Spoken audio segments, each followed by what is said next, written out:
Hi, എല്ലാവർക്കും നമസ്കാരം. അപ്പോൾ ഇന്നത്തെ എൻ്റെ കുക്കിങ് പാലക്ക് ചിക്കനാണ്. നമ്മുടെ ഒരു ഗ്രീൻ കറി ഇല്ലേ, പാലക്ക് ഒക്കെ ഇട്ട് ചിക്കൻ കറി ഉണ്ടാക്കുന്നത് നല്ല ടേസ്റ്റിയാണ്, നല്ല ന്യൂട്രീഷ്യസ് ആണ്. അപ്പോൾ നമുക്ക് അതെങ്ങനെയാണ് ഉണ്ടാക്കുന്നതെന്ന് നോക്കാം.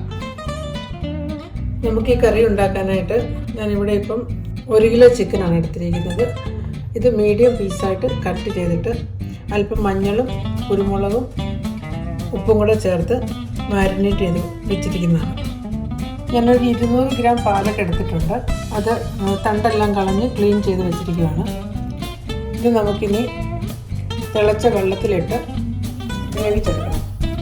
പിന്നെ നമുക്കിതിനായിട്ട് 2 സവാള ചെറുതായിട്ട് അരിഞ്ഞതും ഒരു 5-6 പച്ചമുളകും ഇഞ്ചി വെളുത്തുള്ളിയുടെ പേസ്റ്റും വേണം. മസാലകളിൽ ഞാനിവിടെ ഇപ്പം മല്ലിപ്പൊടിയും ഗരം മസാലയുടെ പൊടിയും എടുത്തിട്ടുണ്ട്. പിന്നെ ഹോൾ മസാല ഒരു ചെറിയ 2 കഷ്ണം കറുവായും 2 ഏലക്കായും 2-3 ഗ്രാമ്പും ഒരു 2 ബേ ലീവ്സും അത്രയാണ് നമ്മളിപ്പം മസാലകളിൽ എടുത്തിരിക്കുന്നത്. നമുക്ക് പാലക്ക് വേവിച്ചെടുക്കാൻ വേണ്ടി ഞാനൊരു പാത്രത്തിൽ വെള്ളം വെച്ച് തിളപ്പിച്ചിട്ടുണ്ട്. അപ്പം അതിലേക്ക് നമുക്ക് ഒരു 1/4 ടീസ്പൂൺ ബേക്കിംഗ് സോഡ ഇട്ട് കൊടുക്കണം. ബേക്കിംഗ് സോഡ എന്തിനാണ് ഇടുന്നതെന്ന് ചോദിച്ചു കഴിഞ്ഞാൽ പാലക്കിൻ്റെ ഗ്രീൻ കളറ് നമ്മൾ അരച്ച് കഴിഞ്ഞ് കഴിഞ്ഞാലും ഈ ബേക്കിംഗ് സോഡ ഇട്ടുണ്ടാക്കുകയാണെങ്കിൽ അങ്ങനെ തന്നെ നിൽക്കും.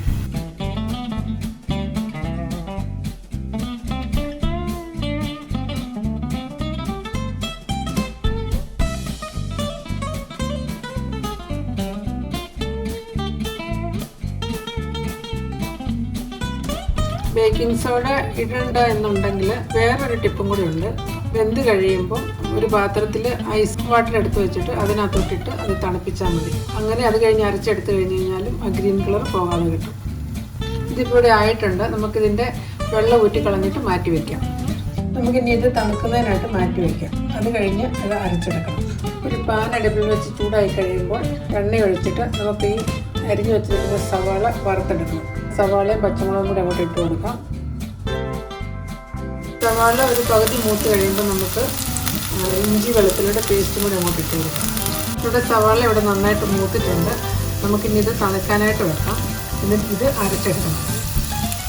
ഈ കറി ഉണ്ടാക്കുന്നതായിട്ട് നമുക്കൊരു തക്കാളിക്ക അരച്ചതും കൂടെ വേണം. ഇത് ഞാനൊരു തക്കാളിക്ക മിക്സിയിലിട്ട് അരച്ച് വെച്ചിരിക്കുന്നതാണ്. നമ്മൾ സവാള വറുത്ത ആ ചീനച്ചട്ടി അതിൻ്റെ ബാക്കി എണ്ണയും ഇതിനകത്ത് ചൂടാവുന്നുണ്ട്.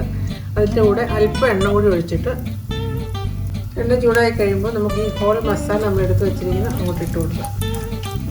ഇനി നമുക്ക് മാരിനേറ്റ് ചെയ്ത് വെച്ചിരിക്കുന്ന ചിക്കൻ അങ്ങോട്ട് ഇട്ട് കൊടുക്കാം. ചിക്കനിട്ട് എണ്ണയ്ക്കകത്തേക്ക് ചിക്കനിട്ട് നന്നായിട്ട് ഇളക്കി ലോ ഫ്ലെയിമിൽ വെച്ച് നമുക്ക് മൂടി വെച്ച് വേവിക്കാം. നമുക്കിനി മൂടി തുറന്ന് നോക്കാം. ചിക്കൻ ഇപ്പോൾ ഒരു കളറൊക്കെ ഒന്ന് മാറിയിട്ടുണ്ട്. പുറമൊക്കെ നല്ല വെളുത്ത കളറായിട്ടുണ്ട്. നമുക്കിനി എടുത്ത് വെച്ചിരിക്കുന്ന മല്ലിപ്പൊടിയും ഗരം മസാല പൗഡറും കൂടി അങ്ങോട്ട് ഇട്ട് കൊടുക്കാം. ഞാൻ ഇതിനകത്ത് മുളക് പൊടി ചേർക്കുന്നില്ല. ആവശ്യത്തിന് പച്ചമുളക് അരച്ചിട്ടുണ്ട്. പിന്നെ മാരിനേറ്റ് ചെയ്തപ്പോൾ അല്പം കുരുമുളക് പൊടി ഇട്ടാണ് മാരിനേറ്റ് ചെയ്ത് വെച്ചിരുന്നത്. അപ്പോൾ അതിൻ്റെ അത്ര എരിവ് മതി. വറുത്ത് വെച്ചിരുന്ന ഉള്ളി മുളക് കൂടി അരച്ചെടുക്കുകയാണ് മിക്സിയിൽ. അതിന് നമുക്ക് അങ്ങോട്ട് ഇട്ട് കൊടുക്കാം.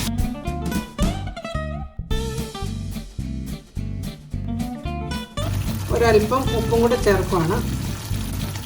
മാരിനേറ്റ് ചെയ്തപ്പോൾ കുറച്ച് ഉപ്പ് ഞാൻ ചേർത്തിട്ടുണ്ട്. അപ്പോൾ അത് കാരണം ഇപ്പോൾ അത് കുറച്ചൊക്കെ ചേർക്കണം. ഇനി നമ്മുടെ തക്കാളി പേസ്റ്റും കൂടി അങ്ങോട്ട് ഒഴിച്ചു കൊടുക്കാം. എന്നിട്ട് എല്ലാം കൂടെ നന്നായി ഇളക്കി മൂടി വെച്ച് ചിക്കൻ വേവിക്കുക. നമ്മൾ ബോയിൽ ചെയ്ത് വെച്ചിരിക്കുന്ന പാലൊക്കെ ഇവിടെ നന്നായിട്ട് തണുത്തിട്ടുണ്ട്. നമുക്കിനി ഇതൊരു മിക്സിയിലിട്ട് നന്നായിട്ട് അരച്ചെടുക്കണം.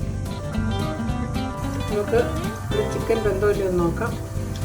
എന്നിട്ട് നമുക്ക് ഈ പാലക്ക് ആ ചിക്കനിലേക്ക് ഒഴിക്കാം. ഇനി ഇതെല്ലാം കൂടി ഒന്ന് ഇളക്കി 2 മിനിറ്റ് കൂടി നമുക്കിത് വേവിച്ചെടുക്കാം. മൂടി വെച്ച് വേവിക്കാം.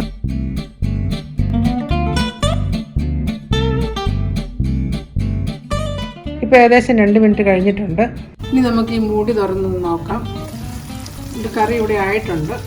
നമുക്കിനി ഇതിലേക്കൊരു അല്പം ക്രീമും കൂടെ ചേർത്ത് ഓഫ് ചെയ്ത് നോക്കാം. പതുക്കെ ഒന്ന് ഇളക്കി കൊടുക്കാം. ഇതിനെ നമുക്ക് മൂടി വെച്ച് ഒരു 5-10 മിനിറ്റ് കഴിയുമ്പോൾ നമുക്ക് ഉപയോഗിക്കാവുന്നതാണ്. അങ്ങനെ നമ്മുടെ ചിക്കൻ കറി ഇവിടെ റെഡി ആയിട്ടുണ്ട്. പാലക് ചിക്കൻ വളരെ ടേസ്റ്റിയാണ്, അതുപോലെ ഹൈലി ന്യൂട്രീഷ്യസുമാണ്. ഈ പാലൊക്കെ ഒന്നും കഴിക്കില്ലാത്ത പിള്ളേർക്ക് ഇങ്ങനെ ചിക്കൻ കറി ഉണ്ടാക്കി കൊടുക്കുകയാണെങ്കിൽ വളരെ നല്ലതായിരിക്കും. അപ്പോൾ നിങ്ങളെല്ലാവരും ഇത് ട്രൈ ചെയ്ത് നോക്കണം. എന്നിട്ട് കമൻറ്റ്സൊക്കെ അറിയിക്കണം. ഇഷ്ടപ്പെട്ടാൽ എൻ്റെ ചാനൽ ലൈക്ക് ചെയ്യുക, ഷെയർ ചെയ്യുക, സബ്സ്ക്രൈബ് ചെയ്യുക. പിന്നെ thank you for watching my channel.